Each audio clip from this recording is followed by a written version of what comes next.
Okay, welcome to the podcast. Today, we want to talk about when you feel like you have poured your heart and soul into something and you're tired of it, which can relate to a lot of things. We have felt this way about films for sure. I know I've felt this way about our home, working on renovations, even with our kids. I think some things start to feel at first it's something you really want, and then when you've been doing it for years it feels like this never ending chore, like you're impatient for it to be over. So we want to talk about a remedy to help when you start to feel that way. If you've ever felt that way or you feel that way now where there's something you're in a hurry to be done with, listen to this episode when you get to that point and hopefully it'll help you out. I think there are a few reasons this can happen. Often I think this stems from insecurity about the project itself or your performance. Hmm. So you want it to be done with so you can move on and kind of start over. I think, especially for me with family, like I often wish I could go back and start over, or even sometimes when we decide to have more kids, it's like, okay, this time I'm going to be the best parent I can be. This child's not going to have any bad memories of me being a bad mom. Let's just start over with a clean Only slate. good memories of you being a bad mom. Right. But yeah, even right now with our feature film, we recently had a conversation where we were talking about should we just kind of sell it early and be done and move on? What if we skip the whole festival circuit and just seeing what our options are? We know a few niche distributors that we could probably sell it to in the next few months and it would be done and we could move on to the next thing. And I think we realized that that was coming from scarcity, from that insecurity and just wanting it to be over with, when really, if I believe that going the festival route is going to be the best thing ultimately for this film, and I imagine a narrative where it's a huge success and a big distributor picks it up and it's a great deal and a higher return for our investors, then it's totally worth it to go another year and get that result, even if it takes longer. But I think it's hard to stay in that confidence. Well, and this was a decision we both struggled with, and we've kind of played it back and forth because it's like, where is this choice coming from, or where are our feelings and thoughts coming from? And one of the things that I liked about the idea of just moving forward is this idea of progress, right? It's like, okay, I just want to progress, I want to move forward. But the downside is that if you sell it directly to like a niche distributor without running the festival circuit, the end result may end up being the same. But the process of going through all of the festivals, even if it gets into some festivals and then you sell it to the same distributors you would have in the first place, that festival run will change two things. First of all, I think it'll change the way we're approaching the finalization process of the film. It's like, okay, how much time are we going to take on like polishing this movie, making sure that it is exactly what it needs to be? I think if we have this idea like, oh, we could just, phone this in and be done, it's going to change how we show up, in post. And two, even if the result is the same, first of all, you've made a better movie, it's a little more polished. But second of all, even more importantly, hopefully the festival route you learned a lot from, and even if you sold it to the same distributor, you've talked to the other distributors that you might not have talked to, or you've run it through festivals or tried to get into certain festivals and gotten into other festivals, and you'll know how to run the festival circuit the next time you make a film. So trying to live the process now that you'd want to do on the next one, and so because if you just quit early, it's like the thing you said with kids. It's like, okay, well, we'll call that one a day, we're done. He's kind of ruined. Let's have another one. And we'll do it better this time. The reason Kind of an all or nothing. It's an all or nothing mentality, and the problem with that is if you believed that child or that movie or that current whatever could still turn out to be everything you want, you're going to run it through the full pipeline, the full process. You're going to go with that kid until they're solid 19 Give years it the old. best, You're yeah. going to give it the best you can, and you're going to believe that this could turn around and all turn out for the best. And I just worked with an actor 2 days ago on a shoot, and every time he flubbed up, he was like, all right, let's start over. All right, okay, let me just start that from the beginning. Okay, let me start over. And I told him, and he kind of had a hard time taking this direction, just finish it. Even if you irreparably ruin the take, just try to move through it. And you know what? Aren't those like the greatest moments in film history? Is when like an actor or something happened where they were like, let's, they could have just said, oh, let's cut, and it was like the best take. I mean, like the famous one is like Alfonso Cuarón called cut on the famous Wonder in Children of Men, and the whole crew ignored him because he thought something funky had happened with the camera and it ruined the take, and he called cut.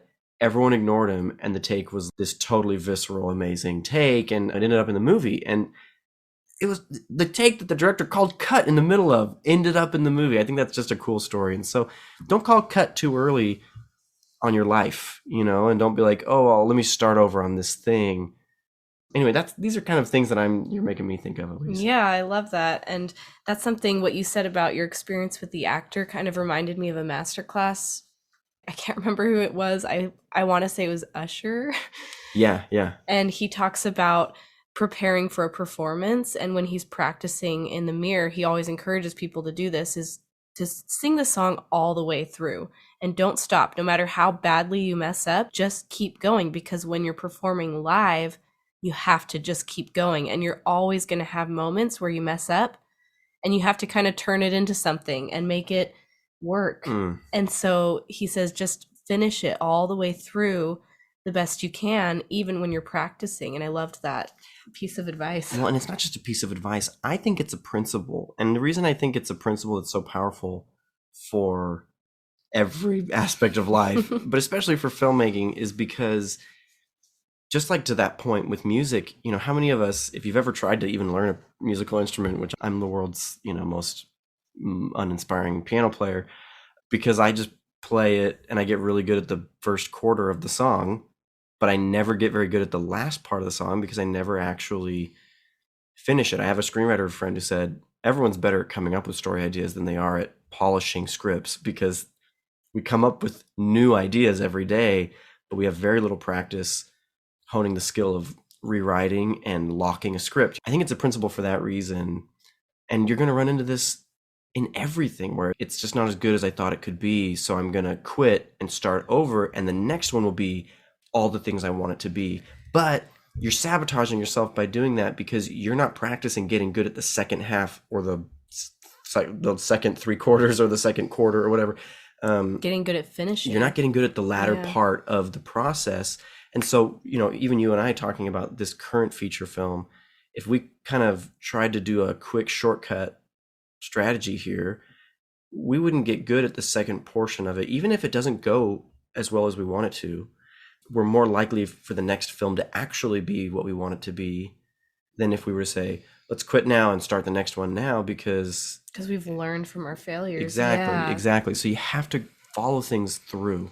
And not just follow through, because I think even sometimes we will finish it, but not with our best effort, because we're just trying to be done. It's and really so a mindset. Yeah, we rush to the end. And I think this is a really natural thing. And it comes from that concept, I believe, often of open loops, which we talk about a lot in screenwriting, but also it's used in marketing, where people will say, if you send an email and you just tell the first half of a story, and then you say, look out tomorrow for the other half of the story, then people are going to be way more likely to click on your next email because they want to hear the rest of the story. Or with screenwriting, if you don't quite answer the question or finish a scene and then you come back to it, we kind of create some suspense where people want to close that loop. Our minds naturally want something conclusive when we hear a story. And I think we can get that way about our own lives. We're thinking about, like, how is this going to end? Like, what's going to happen? And we kind of just want it to be over with so we can close the loop. Like, okay, that was the end of the story of this film. It turned out this way, and we can wrap it up. And for some people, that's even the reward, is telling the story after it's done. And we are looking forward to that. And we want to rush ahead and get to that part where we can just talk about how great it was and how hard it was, instead of actually going through that process and living it. But you don't have to wait for that. And this is the concept we want to teach you and encourage you to do when you feel that way, is just to decide, what is the ending? You get to write it just like you would get to write your own screenplay, and you write the ending in that story. Write the ending of the story for this project or for this part of your life, and just decide this is how it's going to end. It's going to be great. Think of the best case scenario. And here's the thing, you will need to rewrite it, because when we're writing drama in a screenplay, we're going to make it dramatic and we're going to add a lot of challenges for the character. But when we're trying to write our lives, we don't do that. We're always trying to take the drama out and make it as streamlined, as simple as possible. And we're not suggesting not doing that, right? We want it to don't be add easy, drama. Yeah, when we're writing it. But life will naturally make it dramatic. So you don't need to write that in, but start out by writing the ending you want. And you can probably keep the ending. What's going to change is how you get there. And that's the part you'll have to rewrite as you go. I have a professor who said that the opposite of closure is aperture, which as filmmakers is kind of fun. So to your point, Anna, if the opposite of closure, which is what you want to close that loop, is aperture, then it really behooves us to grow our tolerance in real life for aperture and be okay with not closing the loop yet, even though I do like what you're saying, that you can close the loop if you believe in the future that you have decided upon. Definitely. I think we can get used to that, and at the same time, it's not really necessary. In some situations, we can get a lot of anxiety about wanting to close the loop and how's it going to turn out and what's going to happen. And worst case scenarios, we might be really afraid. If you're experiencing that, I think it can be helpful to come up with the narrative of how you want it to end. And then believe in the best case scenario. Yeah. I really believe in what you're saying about making decisions from a belief in the best case scenario. Because if you actually believe in the best case scenario, you will walk that path. If you have doubts, or you're trying to well, in the eventuality that we don't end up in the best case scenario, you want to prepare for that. Well, yeah, you do want to prepare for it, but you don't want to make all your decisions based on, well, if you because this will it, probably be a mediocre outcome, we may as well make this decision. It's like, no, then you'll only be able to have mediocre outcomes. That's what I was going to say, is if you prepare for it too much, that's the outcome you're going to get. Yeah, because that's exactly what you worked towards. That's what you've planned for. So we watched King Richard, which if you haven't seen yet, is definitely a great watch. Go see it in theaters. But basically, Richard plans out his daughter's life, and he has this plan for their family, and he has very specific ideas about how they're going to get each of these goals that he's outlined. And in the end, every single thing that he planned happened. And this is a real life story. So it's kind of crazy. It's a crazy story about these two daughters who become both tennis champions. Like the greatest. I mean, the greatest of all time. Most likely you've heard of Venus and Serena Williams, and because they are just some of the greatest, if not the greatest people to ever play the sport of tennis, and they came from, Compton, and they just did not come from sort of the culture that usually brings up tennis, because tennis is kind of like golf. Its history is very you have to be able to pay to have the private trainers and the golf clubs, so yeah, it's remarkable that he does that. Yeah, whenever you do something that has never been done before, there will definitely be people who doubt all along the way, and that's what you see in the movie with King Richard. People doubt him, and they've never seen anyone do what he's done, so they keep telling him that over and over again, but it doesn't affect his belief. He still just talks about the future as if it's already happened. No, you don't understand. These girls are going to be famous, and you're going to wish that you'd been in on this. Yeah, you're passing up the opportunity of a lifetime. He's extremely confident, and he teaches his daughters to be equally confident. And it's interesting how he defends their confidence, because he knows that if anyone tries to kind of come between them and their confidence and try to make them doubt, which is, usually what most reporters are trying to do because they want to create drama, right? They want to raise the stakes and show what would happen if you do lose, kind of a thing. He almost doesn't let them ask those questions, because he's basically saying she's answered very confidently what she believes about her abilities and everything, and he said, leave it. Don't keep asking questions. I think that's really interesting, because he's like, if you get in the way of your own confidence, then, that is detrimental to the goal. Well, you know what they say? Thomas S. Monson said, your future is as bright as your faith. And it's kind of this idea of how much you believe in the future that you want is how real it will become, basically. And so he doesn't want anyone to get between them and that confidence. And so that story that he has written for their life, you know. It's really nice how he kind of narrates the story as they're living it. He tells them, now this is the moment. They're never going to forget this, or when you do this. And he's telling them as they're living it out that this is important, and helping reinforce that belief all along the way, which is just a really cool, inspirational thing to do. But you can do that with yourself. The thing is, if it was super easy and you were able to just, like we gave this example of submitting to a festival, and you were just accepted in every festival, and they were all fighting over your film and it sold for a super huge sum of money, that's actually a boring story. You weren't meant to have a boring story. That's why we don't like watching boring stories, because they're not realistic. Real life has real drama, and it takes effort to get results that actually matter. So if it's easy come, it's easy go. Yeah. If you... Well, sorry, but you really remind me, when you say when it's easy come, it's easy go. You know, we've talked on this podcast about this idea that what matters most lasts longest. And I think we've also talked about the idea of what lasts longest usually takes longest. And this is why it's so important, going back to this idea of when something gets going, when the going gets tough, it's so easy to say, okay, how do we tie this thing up? How do we create some closure right now by being done and moving on to the next thing? But so often I feel like what lasts longest takes longest. And so it's not, you don't need to make it take any longer than it's like adding drama, right? You don't need to make it take longer. You don't need to make it dramatic. That will just be, but don't give up on it until it's done. You see it through to the end, because the things that we see through all the way to the end are usually the ones that last longest. And when they last longest, it's usually because you're making something that really matters. But if you're making something that doesn't really matter, then it's really hard to stick with it, see it through to the end. Because you'll have to believe that it matters, and exactly. remember why it does. Yeah.